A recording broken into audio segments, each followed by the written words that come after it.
Elon Musk walked into a talk show, but by the end, it was the host who was on the hot seat. The email was routine, another invitation, this time to the Bryant Palmer show. Musk barely glanced at it. He got these all the time. Most he declined. But Palmer was different. His show was one of the biggest, blending humor, controversy, and tough interviews. People tuned in for Palmer as much as his guests. He pushed boundaries, challenged ideas, even humiliated interviewees. Musk hesitated. His PR team had already vetted it. Good exposure, his assistant said. But Musk wasn't concerned about that. He was intrigued. Palmer turned interviews into spectacles, thriving on discomfort. Musk never backed down from a challenge. "Set it up," he finally said. On the day, Musk arrived at a sleek LA studio. The green room was quiet, the distant hum of conversations in the background. A screen played clips of Palmer's past interviews, politicians, actors, CEOs. Some laughed nervously, others argued. A few sat stone-faced as Palmer toyed with them like a cat with a mouse. Musk smirked. He knew the game: bait, provoke, wait for a reaction. The only question was, how far would Palmer push? A stagehand appeared. 5 minutes, Mr. Musk. He adjusted his black jacket and walked toward the stage, unfazed. He'd faced rockets exploding, factories failing, financial chaos. This, just another challenge. The studio buzzed. Hundreds filled the seats, fans, skeptics, and those just here for the drama. The set was sleek, LED panels glowing. At the center, a desk with 2 chairs, one for Palmer, one for Musk. Palmer, flipping through cue cards, looked up, flashing a wide grin. "Elon," he said, standing to shake his hand. "Glad you could make it." Musk shook his hand. Likewise. They took their seats. The audience hushed. Theme music played. Cameras rolled. Palmer smirked at the camera. "Ladies and gentlemen, the man behind Tesla, SpaceX, and more. The one, the only Elon Musk." The crowd clapped. Some cheered. Others murmured. Palmer leaned in. "So, Elon—" Palmer leaned in, his voice smooth. "Let's get right into it. People call you a genius, a visionary. Some say you're changing the world. Others think you're completely insane." He chuckled, waiting. "Which one is it?" Musk smiled faintly. "I think history will decide." Palmer smirked. "Fair enough. But let's talk about something more interesting than history, shall we?" His tone was playful, but sharp. The audience sensed it. This wasn't going to be friendly. "Elon, you've built rockets, electric cars, and implanted chips in monkey brains," Palmer said. "Some say you're playing God. What do you say?" Musk chuckled. "If I were playing God, I'd make sure my rockets didn't explode." The audience laughed. Palmer wasn't done. "You've got more money than countries, and people treat you like a prophet. Ever worry you'll become the next Bond villain?" Musk shrugged. "If I were, I'd at least have a secret lair, but I still live in a $50,000 house in Texas." Palmer flipped through his cue cards. "Speaking of that house, didn't you just fire most of X's janitors?" Musk's face didn't change. "We had to make adjustments." Palmer raised a brow. "Adjustments, as in leaving people jobless before the holidays?" The audience murmured. Palmer wasn't probing. He was provoking. Musk stayed calm. X was losing $4 million a day. Running a company isn't about making everyone happy. It's about survival. Palmer smirked. "Must be tough being a billionaire and making all those sacrifices." A few laughs, some silence. Musk let the moment sit. Then he leaned in. "Do you want a real conversation, Bryant? Or just a performance?" The air tightened. Silence. Even Palmer blinked, just for a second. Then his smirk returned. "Oh, I love a good conversation, Elon," Palmer smirked. "But I also love the truth. And the truth is, people say you're erratic, reckless. X has become a chaotic mess under your leadership." Musk raised an eyebrow. That's funny. It was losing billions before I took over. Now it's making a profit. Doesn't sound like chaos to me. Palmer leaned forward. Right, but let's talk about something people really care about. He turned to the audience. Any Tesla owners here? A few hands went up. Nice. You guys trust the self-driving feature? A mix of cheers and hesitations. Interesting, Palmer said, turning back. Because some don't. There have been crashes, lawsuits, people losing their lives. Do you ever feel responsible? Musk tapped his fingers on the desk. Bryant, we could talk about any car company and find accidents. But nobody asks Ford's CEO if he feels responsible when someone crashes a Mustang. Palmer chuckled. Fair, but Ford's not promising full self-driving. You are, Musk smiled. Not yet, and neither are we. That's why it's still in beta, Palmer sighed. Okay, let's move on. Neuralink. Brain chips. What happens when hackers get in? Or the government decides to, I don't know, turn people into robots? The audience laughed nervously. Musk smirked. You watch too many movies, Bryant. More laughter. But come on, Elon, Palmer pressed. You control social media, transportation, space travel. Aye, and now the human brain. That's a lot of power. Musk tilted his head. You think I'm trying to control people? Palmer spread his hands. I think it raises questions. Musk let the moment hang. Skepticism is healthy. But the idea that I'm sitting in some lair, rubbing my hands together, a little ridiculous. Palmer grinned. Well, you did name one of your AI projects Ex Machina. Sounds ominous, Musk smirked. It's actually XI, but close. Palmer waved it off. Fine, but let's talk about something real. He turned to the audience. Raise your hand if you've heard about the lawsuit against Tesla for racial discrimination. A few hands went up. Musk's expression remained neutral, but something in his eyes shifted. Palmer leaned in. Employees say they face slurs, unsafe work conditions. You want to take humanity to Mars, but how do you let this happen on Earth? A few murmurs rippled through the audience. Some leaned forward, others sat back. Musk's voice was steady when he responded. You're talking about an issue that affects every major company in America. When we found problems, we've taken action. Palmer scoffed. Right, so you're saying it's just business as usual? Musk exhaled. It's not unique to Tesla, and it's not something we ignore. But if you want to talk about lawsuits, let's talk about your network. Palmer blinked. Excuse me? Musk leaned forward slightly. You work for a network that's been sued for pushing false information. You sit here calling out corporate greed.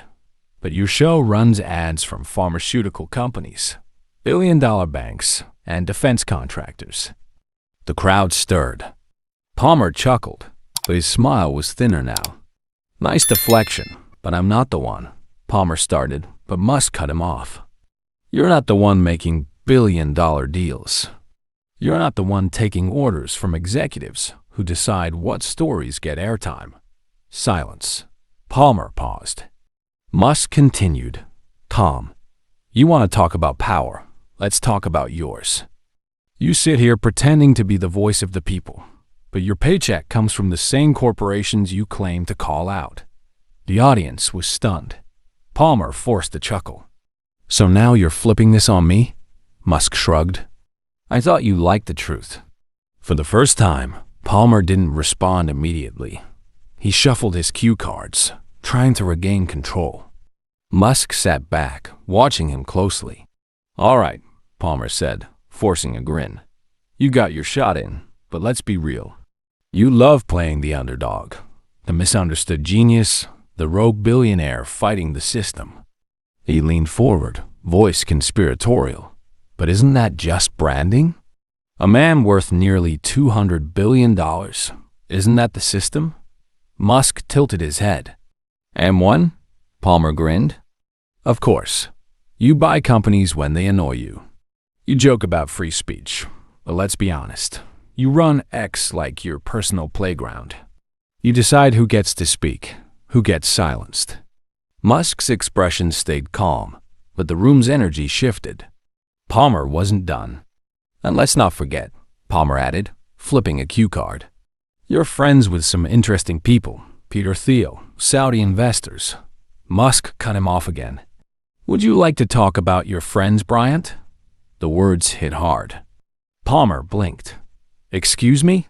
Musk's voice remained steady. The people who fund your show, the executives who control what you can say, the political donors who make sure you never push too hard. The audience stirred. Palmer forced a chuckle. So, this is a conspiracy theory? No conspiracy? Musk replied. Just reality. When I make a decision, people know where it's coming from. Can you say the same? Palmer opened his mouth, but didn't respond. Musk continued. I build things. People see them. If I fail, everyone sees it. But you, he gestured around the set. You pretend to challenge the powerful, but take notes from them backstage. Palmer's face twitched. The laughter from the audience died down. Some were nodding, a few clapped. Palmer felt control slipping. You're dodging the question, he quickly responded. This isn't about me. It's about you. People say you're erratic, dangerous. Do you care about the consequences? Musk leaned in. Do you? Palmer stuttered, but Musk didn't stop. You make your living stirring outrage. You don't solve problems. When the cameras stop rolling, what have you done? The audience felt the shift. A few clapped. Palmer ran a hand through his hair, chuckling tightly. I think we just got a master class in deflection, he said. Musk smiled. Or maybe in honesty. Palmer glanced at the producers offstage. His control over the interview was slipping, and Musk knew it. Palmer adjusted his tie, trying to regain his composure. The confidence he walked in with was gone. All right, Palmer said, forcing his voice back into rhythm. You came here to talk about innovation. What's next? What's the next big Musk project? It was a weak attempt at regaining control, but Musk saw it coming. Musk leaned back slightly, considering the question. There are a lot of things in motion, he said finally. Space travel, sustainable energy. But the biggest challenge isn't technology, it's trust. Palmer raised an eyebrow. Trust? Musk nodded. People don't trust institutions anymore, governments, media, corporations. And most of the time, for good reason. A murmur ran through the crowd. Palmer scoffed. So you think you're the solution? Musk shook his head. No, but I think honesty is. People are tired of being manipulated. Palmer tilted his head. So, I'm the problem now? Musk tilted his head slightly. I think you're part of an industry that profits from keeping people divided, outraged, and distracted. Palmer blinked for a moment. Do you feel responsible for what you create? Musk asked. For a split second, Palmer didn't have an answer. The silence stretched. Then, a clap. Another clap. And then more. Palmer's jaw tightened, but he covered it with a forced smile. Well, Palmer said, shifting in his chair. This has certainly been an interesting conversation. Musk nodded. I'd say so. The studio lights burned hot. The cameras kept rolling. All right, folks, Palmer said, turning back to the audience. Give it up for Elon Musk. A mix of applause and murmurs filled the room.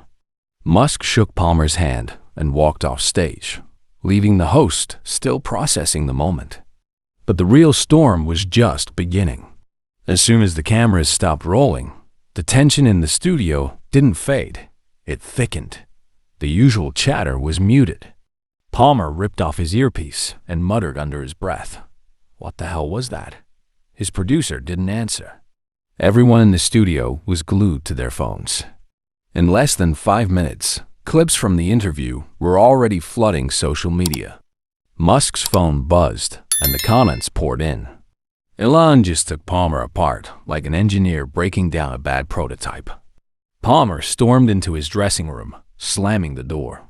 His producer followed cautiously, speaking carefully. Palmer scoffed, pouring himself a drink. "Oh, I know how this is going to play out. The internet's going to eat this up. Musk fanboys will act like he walked on water, and I'll be the biased journalist who got owned." He shook his head. The guy literally dodged every question. The producer hesitated. Did he, though? Palmer's jaw tightened. The producer sighed. "Bryant, people don't like feeling manipulated. Tonight, you kind of look like you were..." Palmer's grip tightened on his glass. The producer glanced at his phone. "We need to get ahead of this." Palmer exhaled sharply. "Yeah, and what do you suggest? Damage control?" The producer shook his head. "Not an apology. A reframing. Spin it. Say Musk was deflecting, that he couldn't handle real scrutiny, that he's just as thin-skinned as the people he criticizes." Palmer narrowed his eyes, considering it. But before he could respond, there was a knock at the door. An assistant stuck her head in. "Bryant, the network wants a meeting now." Musk walked out of the studio and straight into a waiting Tesla. The driver glanced at him. "Big night." Musk smirked. "Something like that." His phone buzzed again. A message from one of his advisors. That was insane. "Your engagement numbers just went through the roof." Musk rolled through his feed, watching the narrative unfold. Tomorrow, Palmer's team would try to salvage this. They'd call him a billionaire playing victim, a master of deflection. But it wouldn't matter. Tonight, in front of millions, the illusion had cracked. By morning, the interview was more than just a viral clip. It was a moment. News outlets scrambled to cover it, each offering their interpretation. Some called Musk's response a masterclass in composure. Others painted Palmer as caught off guard. The debate wasn't just about what had been said. It was about what it meant. People were questioning things, how interviews were conducted, how narratives were shaped, and how figures like Palmer thrived on spectacle more than truth. Once that process starts, it doesn't stop. And the media? It hates when people start thinking that way. At the network, the meeting was tense. Palmer sat across from the executives, arms crossed. He'd been here before, after controversial interviews, but this time, it felt different. One of the higher-ups, a woman in a navy suit, set down her phone. "The numbers are through the roof," she admitted. "Highest engagement we've had all year." Palmer forced a smile. "See? You're welcome." Another executive sighed. "The problem, Bryant, is that it's not going our way." Palmer scoffed. "Oh, come on. It's a news cycle. It'll die down in a few days." The woman in navy shook her head. "This is bigger than that. The comments, the reactions, people aren't just talking about Musk. They're talking about us, about the industry, about how we do interviews, about whether we're really holding powerful people accountable or just playing a role." Palmer rolled his eyes. "They'll forget." "They always do." A long pause. One of the executives exchanged a look with another. "Maybe," he said, "or maybe this time they won't." Across the country, Musk was sitting in a quiet office, sipping coffee, reading through headlines. His team had already compiled the data. Engagement spikes, media reactions, sentiment tracking. He barely paid attention. Instead, he scrolled through a simple post someone had made on X the night before. It wasn't from a journalist or pundit, just a regular person. The scariest thing about last night wasn't what Musk said. It was realizing how badly the media wants to control the story. Musk smiled slightly, setting his phone down. He knew the moment wouldn't last forever, but it didn't have to. All it took was one crack in the facade, one moment where people saw the strings being pulled. Once you see the strings, you never look at the puppet show the same way again. The real lesson wasn't about Musk or Palmer. It was about perception. People like Palmer had built careers controlling narratives, shaping public opinion. But for the first time, the audience saw through it. And that's what truly mattered. Because in a world flooded with information, the real power belongs to those who learn to listen. What do you think? Was this just another viral moment, or was it something bigger? Drop a comment below, hit the like button, and if you haven't already, subscribe for more, because the conversations that actually matter, they're just getting started.